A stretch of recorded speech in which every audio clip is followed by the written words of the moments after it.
તો ગાઈસ આજે તો મારે જવાનું હતું ગામડેથી વડોદરા, એટલે હું તો નીકળી ગયો સવારમાં દાદાને લઈને. વિડીયોમાં આગળ બન્યા રહો, શરૂઆતથી બતાવું. तो चलिए शुरू करते हैं. તો જય મહાકાળીમાં ગાઈસ, હું છું યસ બારિયા બ્લોગ્સ ને આજના મિની વ્લોગ તમારું હાર્દિક સ્વાગત છે. તો ગાઈસ સવારના વાગ્યા હતા 7:30 અને મારે જવાનું હતું વડોદરા, એટલે હું નીકળી પડ્યો દાદાને લઈને બોડેલી બસ સ્ટેન્ડ મૂકવા માટે.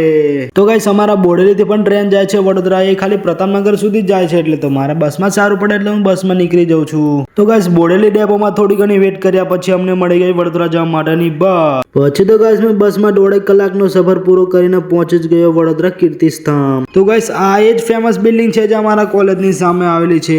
પછી તો ગાઈસ મેં ને પિન્સો પહોંચી ગયા પૌવા ખાવા માટે, કારણ કે અમને લાગી હતી ખતરનાકની ભૂખ. પછી તો ગાઈસ બપોરના વાગી રહ્યા હતા એક અને અમારો ચાલી રહ્યો હતો બ્રેક, અને ભાઈ જતીનભાઈ નેક્સ્ટ લેવલની મસ્તી કરી રહ્યો હતો અને મેં એનો વિડીયો ઉતારી લીધો.